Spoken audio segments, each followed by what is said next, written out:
A first of its type diesel locomotive that weighs in excess of 100 tons.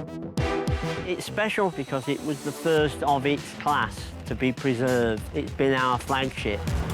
Can an expert team haul this mega machine over 20 speed-sapping miles and drop it off in time for a huge railway gala? It's quite an intensive timetable today, so we can't afford any delay. A heavy lift rail crane weighing 140 tons. Can a team hit the delivery deadline for this giant to catch a ship to make a sea crossing to Egypt? The team must battle rush hour on the roads. Just checking out height before we go onto the motorway network. And super tight turns to deliver these monster machines on time. It's a titanic task, even for the world's toughest train truckers.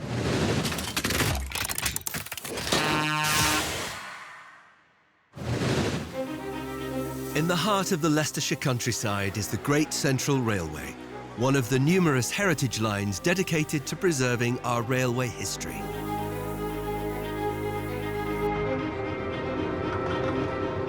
The Great Central Railway is a restored 8.5-mile section of the former line from Annesley to London Marylebone that represents the only double-track heritage railway surviving in Europe.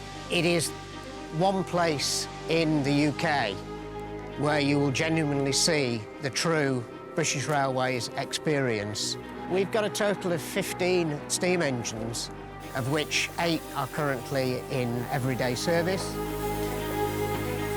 But for one weekend a year, the steam trains take second place to the mighty horsepower of the diesel locomotives.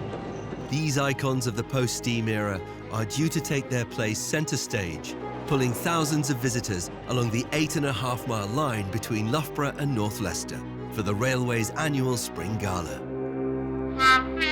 At the Gala, we'll have a variety of experiences using up to 8 heritage diesel locomotives running throughout the day, operating various types of both passenger trains and some selected goods trains.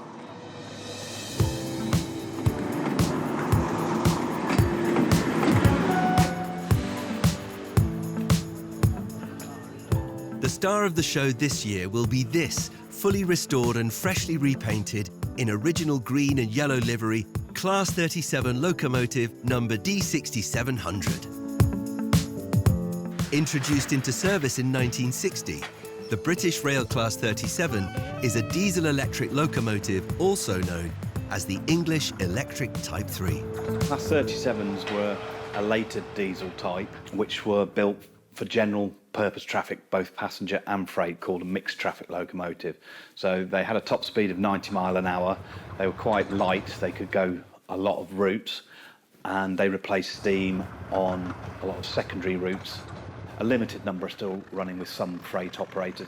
They're still quite reliable, even though they're very old, and if they're looked after, they will run forever.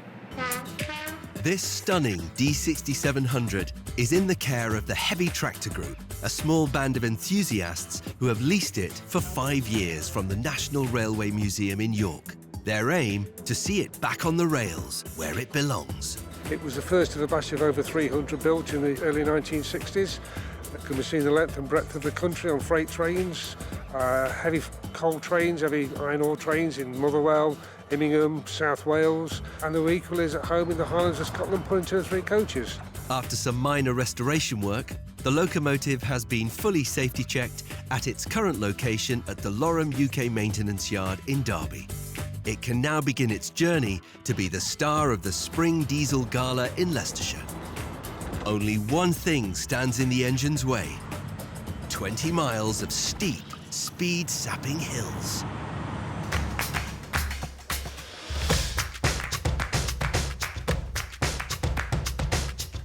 "50 Miles South" is a company that devises unique solutions to problems like this. Ali's Heavy Haulage.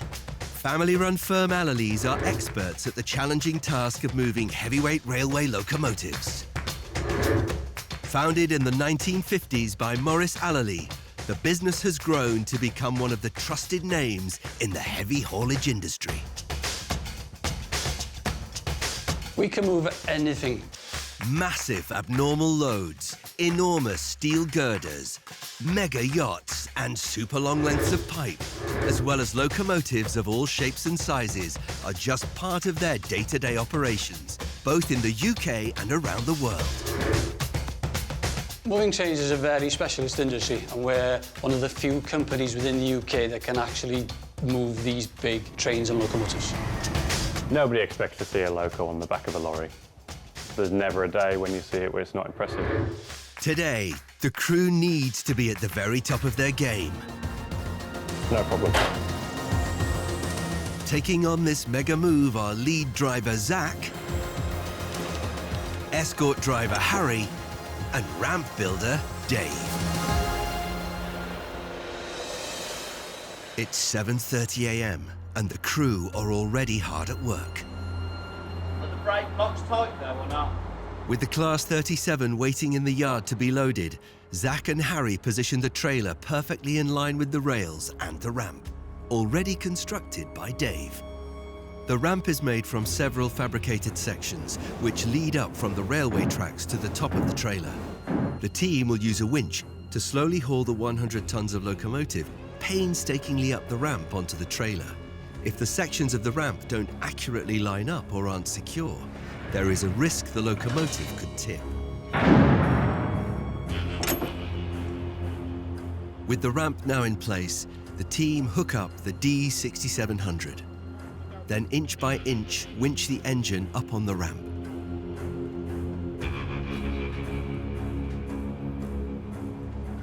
All 100 tons of this precious cargo slowly edges up the rails. With the winch cable taking the strain, Zach and Dave have chocks at the ready should it snap.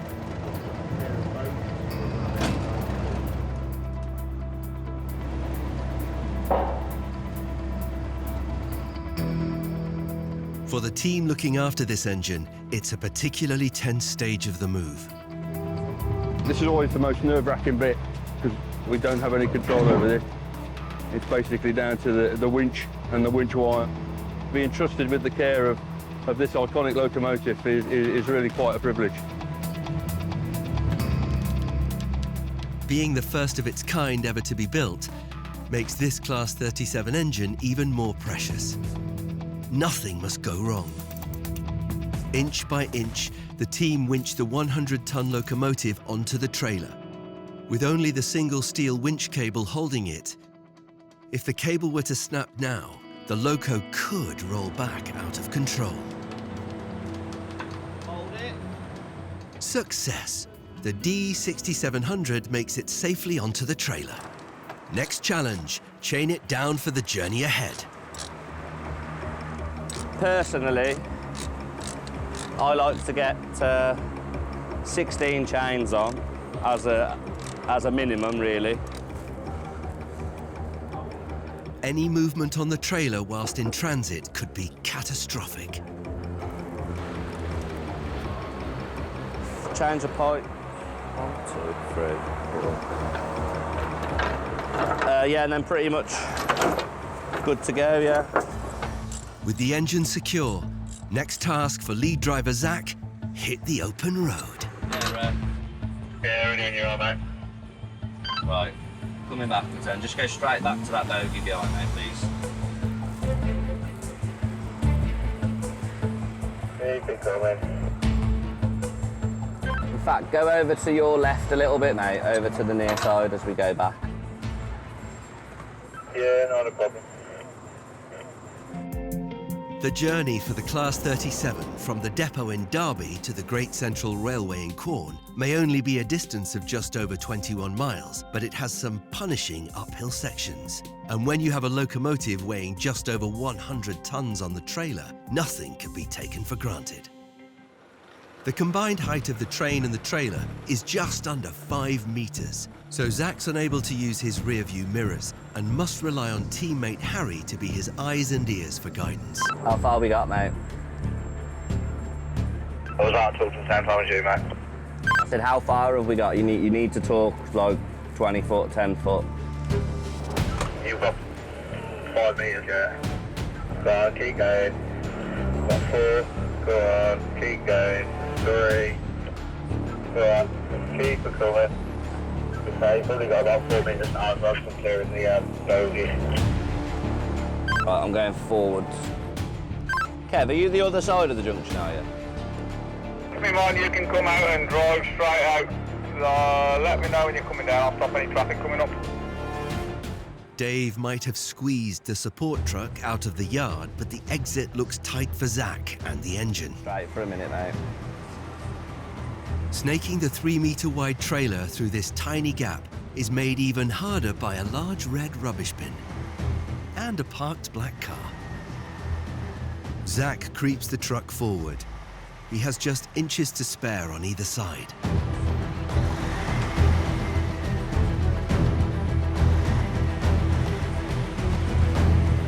You all right, Bob? Yeah, we'll get it back, mate. Harry walks behind the trailer and uses a remote control to independently steer the rear axles.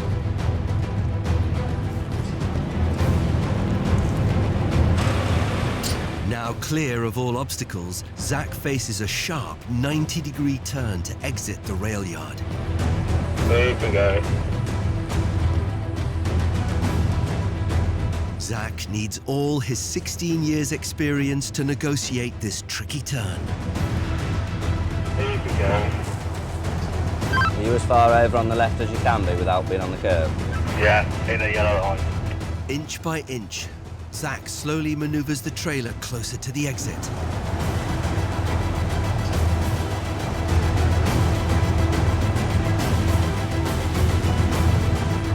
Here we go. Okay, mate, middle of the road, please. Finally, after some great teamwork easing the 18-metre-long trailer out of the yard, this legendary locomotive can begin its journey to Loughborough. But the team will need to make up precious time on the journey ahead.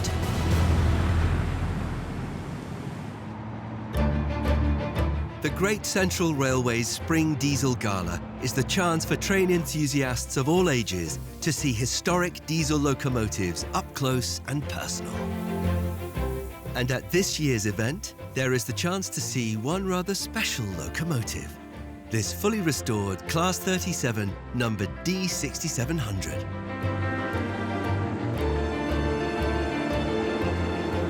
This is the first built 37, so this is quite a unique loco, and it's quite a special loco. This historic locomotive is currently 20 miles away and has been expertly loaded onto the back of a specialist trailer for its road trip from a depot to the railway. After some very challenging manoeuvres, Zach and Harry hit the road later than planned.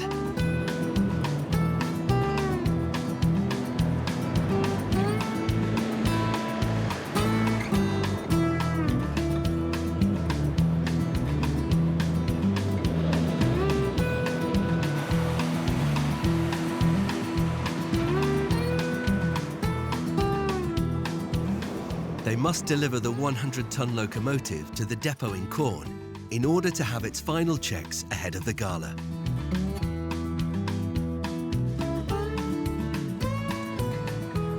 Are we all right, Bob? Yeah, mate, you got loads of room everywhere. I would have said something, but there's just so much room everywhere. It's just, yeah. With escort driver Harry following closely behind, Zach has the extra pair of eyes he needs. But just a few miles into the journey... Up here a little bit, mate. I'm going to come to a stop, OK? So just stop about 20 foot back and then jump out. Yeah, will do, man. There's a problem. Smoke is pouring from one of the front axles of the trailer.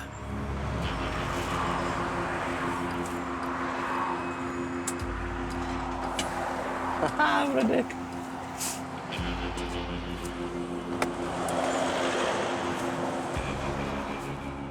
They make a close inspection. It's not obvious where the smoke was coming from. Zach checks the height of each axle to make sure that the trailer is perfectly level. You need to make sure that it's running the right height. Down on the front. Any slight misalignment could cause friction and smoke. Checks done, and with the trailer safe to continue, the team resumed their journey to Corn.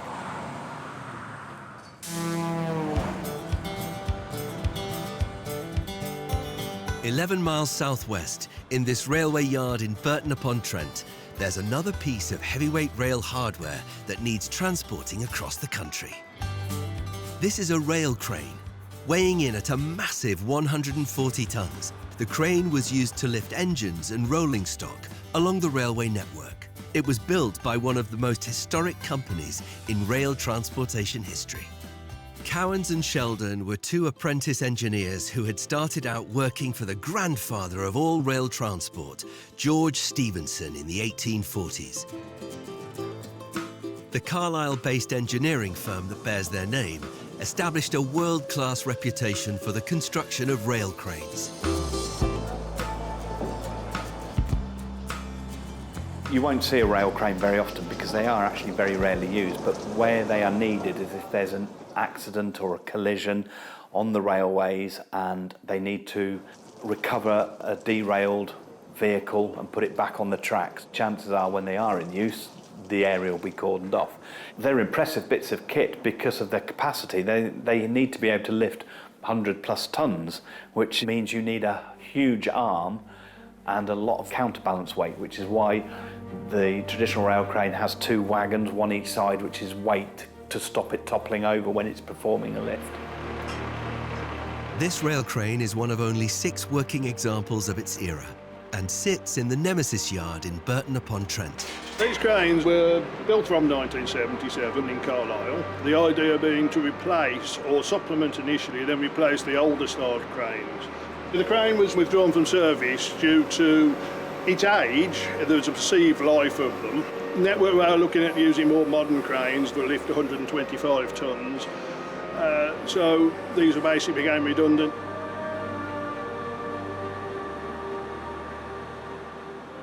Despite no longer being of any commercial use on the British rail network, the rail crane is set for a new lease of life over 3,000 miles away in Egypt as part of a track laying programme. The challenge now is for Allalee's crew to move it to Southampton Port so it can be loaded onto a ship. The whole thing weighs 140 odd tonne. To move it, you need to take the 2 bogies off, which have had to go on separate lorries. So that just leaves this crane section here, the 4 axles with all 125 tonne of weight on it. Without separating the front and rear wheel units, known as bogies, the crane and haulage trailer would weigh near to 145 tons, dangerously close to the legal limit for what can be transported by road. Trusted with the job of hauling this colossal crane are driver Eric, escort driver Chris, and ramp builder Dave.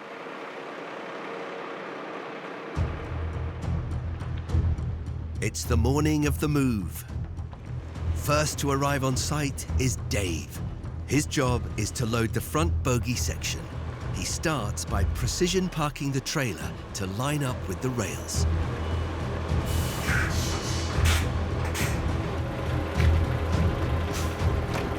Let's do it then. The front bogie weighs nearly 8 tons, so the plan is to use the trailer's own integral ramp to help load it on board rather than build a custom one.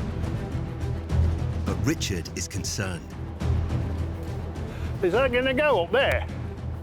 It's a bit... You reckon? OK.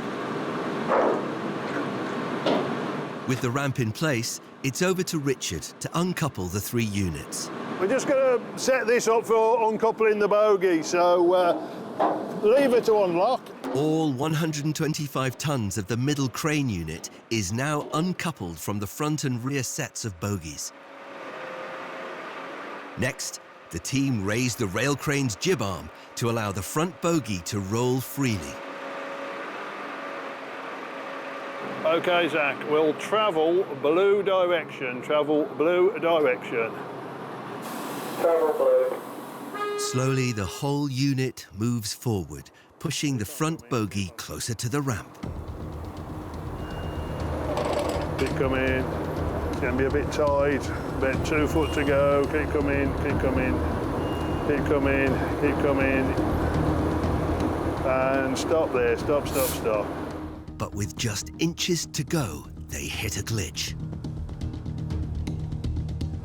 The holder for the jack feet is fell to the ramps before the wheels have actually got there, so it's going to damage the ramp, so we might have to put an additional ramp in.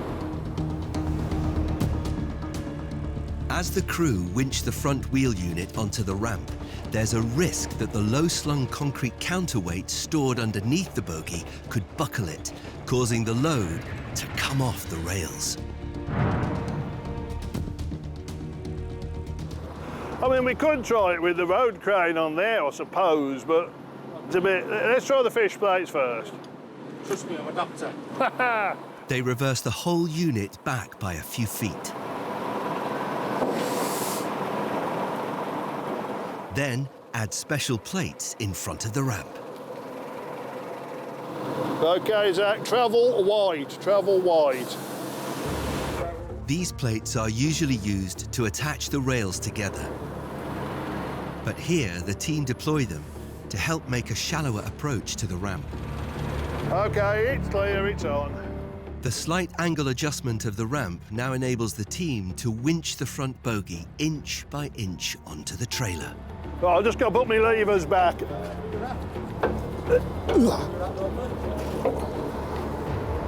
If you're happy, I'm happy. Now, securely on the trailer, the team lock the axles in place.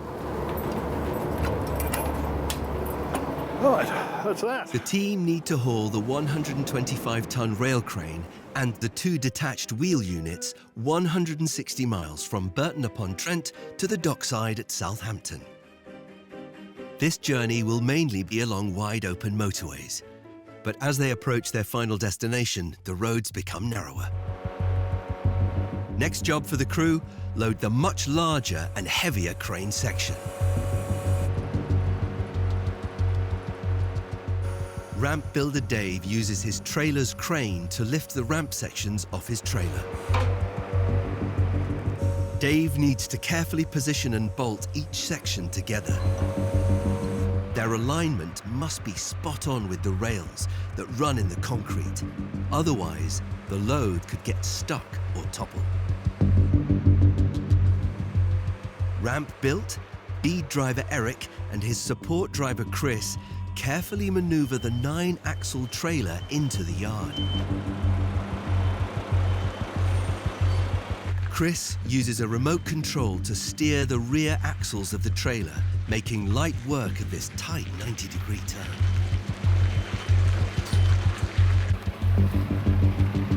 Slowly, trailer and ramp edge closer.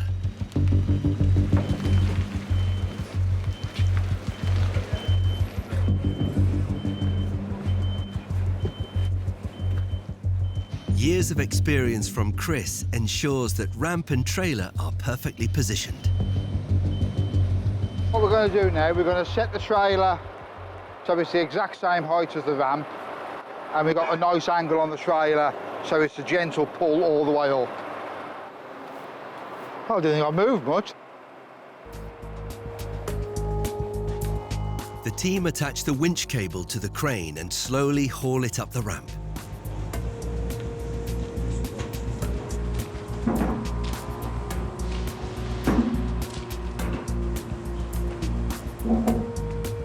$125 tons of solid steel crane doesn't move quickly. Eric must keep a watchful eye on the rails.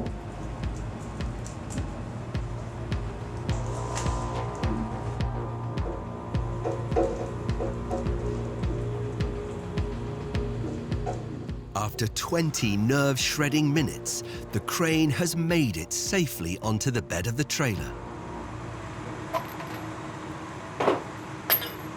The next challenge, how to secure it.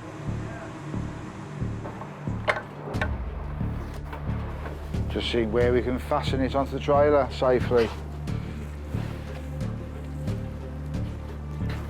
Eric uses 8 chains to lock the crane in place.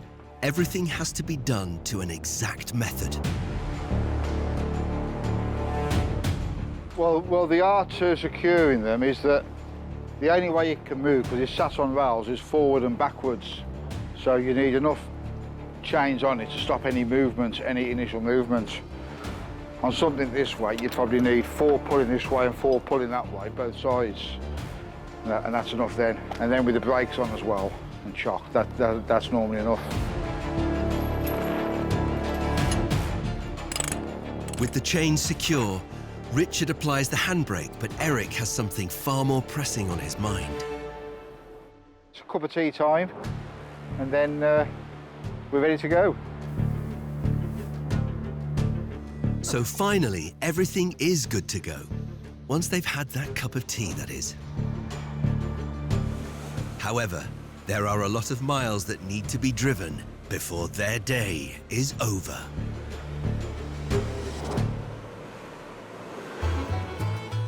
In Staffordshire, heavy haulier Eric and escort driver Chris have just loaded one of the country's last remaining 125-ton rail cranes onto their lorry and are now on their way to deliver this massive load to Southampton docks. Go on, Eck, you're all good.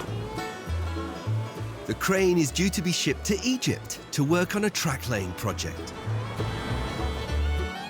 It's a journey of almost 160 miles, mainly on motorways, which will help with the ever-constant battle against the clock.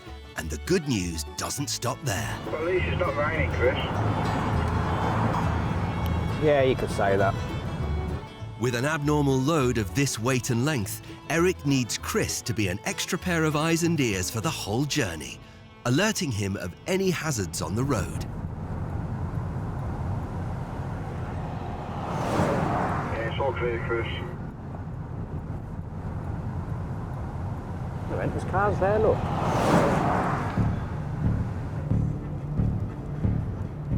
Their journey is slow.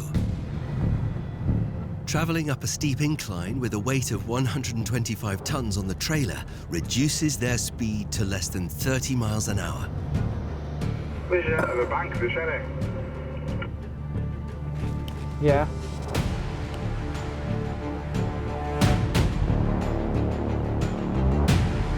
Do you want to push from the mighty Merc? Well, I would, but the gearbox will probably give way if you try to push. Restrictions dictate where and when vehicles of this size and weight can travel on the busiest roads. Slow-moving loads like this could cause major traffic congestion during rush hour. After negotiating the punishing incline, the crew are beaten by the clock. We're at Warwick Services now. We could continue a little bit longer, but there's no guaranteeing we'd get safely parked if we went any further. So we'll lay up here because it's daylight still, and it's coming up to the rush hour now. It's the end of the day for Eric and Chris, who must now park up for the night. Tomorrow will be an early start if they are to get this slow-moving mega load to Southampton on time. Just south of Derby, Zach and Harry, transporting the historic 100-ton diesel-electric locomotive, are approaching a steep incline.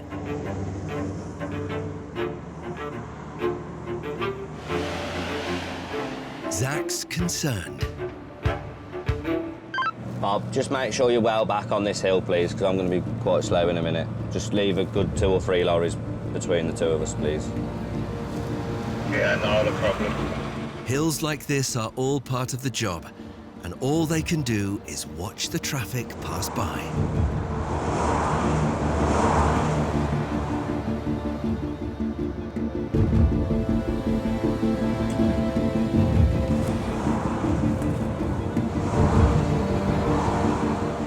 They make it to the top of the hill, but another challenge lies ahead.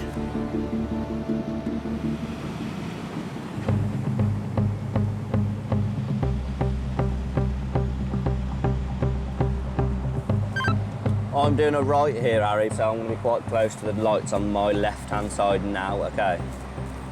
Yeah, not a problem, mate. Even though the traffic is light, this right turn is still a challenging manoeuvre. Can't you pass the lights, mate?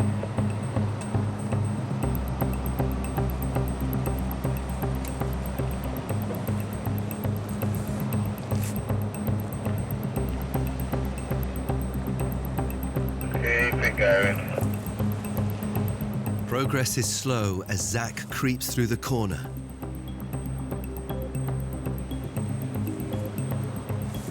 Keep it going, you're right. Harry is driving behind, keeping watch on the trailer. He keeps in constant contact with truck driver Zach. Beautiful stuff. Finally, they've made it through. How close to the ground did the back get then? Was it close? Wasn't too bad, to be fair.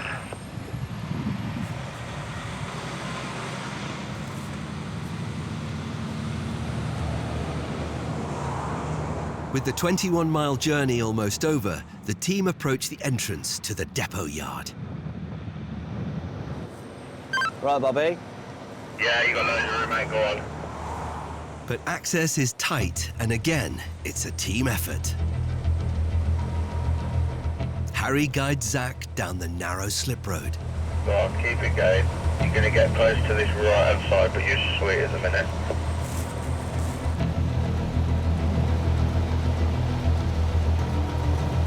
They arrive at the yard on time to unload, but here they face another problem. Zach needs to line the trailer up exactly in position with the ramp that has already been built. However, a black fuel wagon blocks the rails in front. This means Zach must slowly maneuver forwards and backwards to edge the locomotive in place.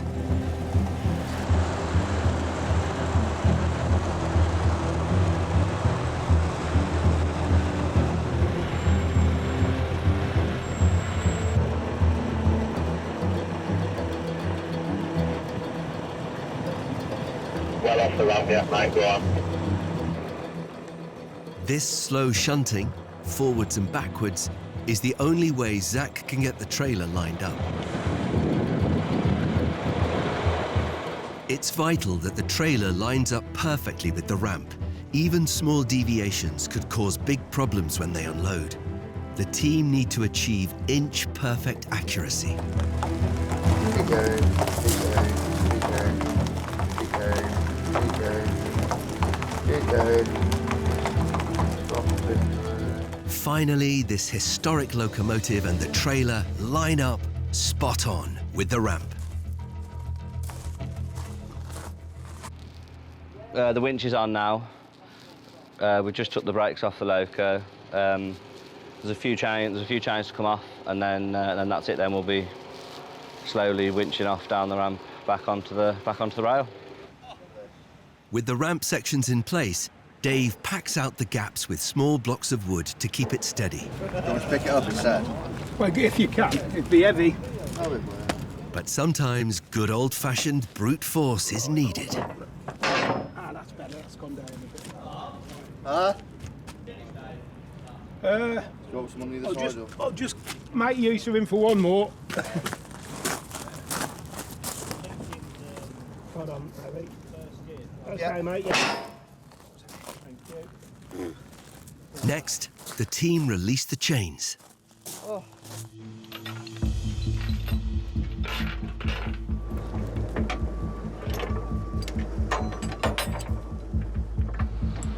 Do you want to grab your chock then, Dave? Okay, well, I'll wait till you tell me. Right. To you then. Harry keeps a steady hand on the winch as the massive engine gently eases off the trailer. Okay, Dave. Tension is high as the locomotive leaves the trailer and transitions down onto the ramp.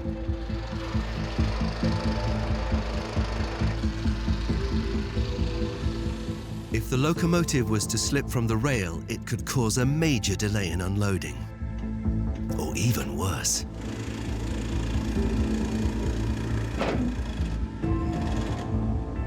Smell that two-stroke? Oh. Is it bad that I really like it?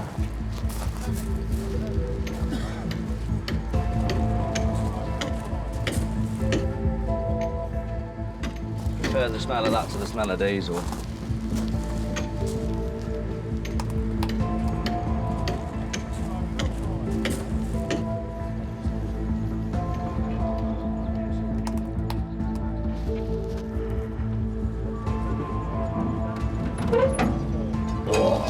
Get down. Relief. The wheels line up with the rails. A successful unload. Okay, Dave. Go on, keep going. Get clear of them points. Zach places a chock in front and behind a wheel to just make sure it's going nowhere. Okay, Zach. Yes, Dave. And finally, the crew can hand over the locomotive to the Great Central Railway for a once-over before the Spring Diesel Gala. In a lay-by at Warwick Services, it's an early start for driver Eric as he and escort driver Chris get ready for the second leg of the journey to Southampton Docks, transporting this 125-ton railway crane.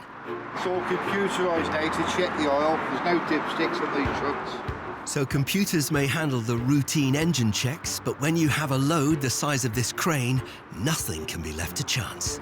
Well, we're planning to leave here once we've done all our daily checks. The most we can drive for is 4.5 hours, so that may or may not get us to Southampton, so we may have to stop for a 45-minute break on the journey. And perhaps the most important check of all, inspecting that nothing has happened to the hydraulic trailer overnight.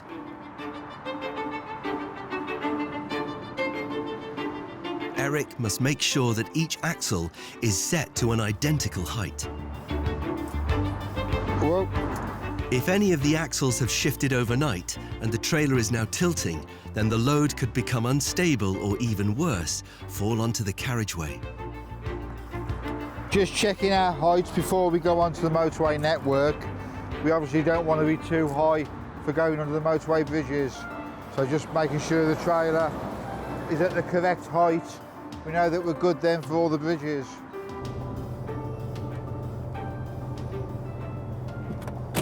Yeah, I'm ready to go as soon as you're ready, Chris. Yeah, go on now. Eric and escort driver Chris set off for the final 109 miles to Southampton Docks. Right, the back corner. Yeah, there's loads of park lorries here.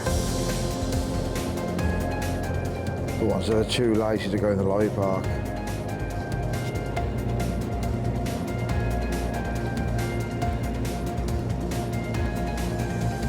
The problem with these services, you come out straight into a hill.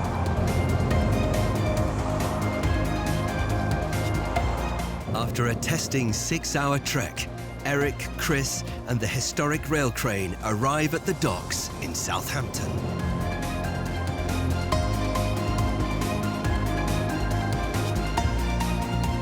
Must admit I could do with a bit of a stretch. Oh, well, he might be able to keep up with me.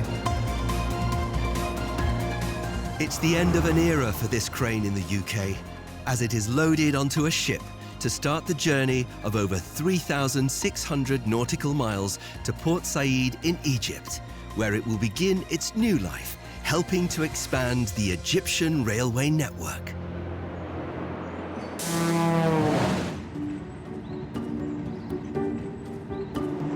It's the day of the Great Central Railway's annual Spring Diesel Gala in Loughborough. And it's the one day of the year no one wants to miss. 8 historic locomotives will be running along the 8 miles of double-line track to provide more than 4,000 passenger journeys. It is a social event, it's going back in time, it's relaxing, and it's also learning a bit of history. I think today it's really good, especially on the Great Central, because of the double track. So you've got a really extensive timetable, lots of trains running. A good gala with lots of attractions there will get a lot of people there, and that is a good bumper payday for any Heritage Railway if it's planned properly. Friends of ours that we're also here today with, they're very much into the train spotting world, so they love travelling around and they love looking at the Class 37s. And there's one particular locomotive that people have come to see. The D6700 Diesel Electric, delivered by the heavy haulage crew. This 100-ton piece of our national railway heritage was hauled by road and up horsepower-sapping inclines to get here. So today is a very special day for both this historic locomotive and Andy Gillett, one of the small group of enthusiasts entrusted with its safekeeping. Had a couple of test runs at the weekend where we ironed out a few little niggles. It's quite an intensive timetable today, so we can't afford any delay. And fingers crossed, it'll work as advertised today. For Andy, today isn't just about making sure the D6700 runs smoothly on paper. He's also got a vital job to do on the rails. So I'll be calling out signals to the driver and doing the uncoupling and coupling up when we run round at Leicester. After all the years spent in the National Railway Museum, this historic Class 37, the first ever to be built, is just moments away from pulling passengers again. I'm just waiting for the guard to do his brake test now. A final whistle.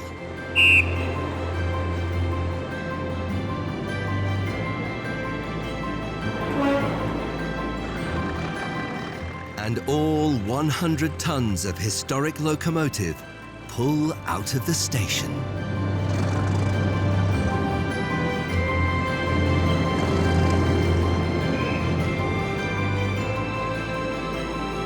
Hopefully they're enjoying it. We're taking it easy, obviously, for the first couple of days. She's not run for a while to make sure all the systems are working properly, but at the moment she's doing okay. The D6700 may be over 60 years old, but it's running like new. Testament to the passion of the engineers and enthusiasts who ensure our railway heritage is preserved for future generations. As the highlight of the weekend's gala, enthusiasts flock to see this unique locomotive. Back in operation, decades since it rolled out of the factory and into railway history.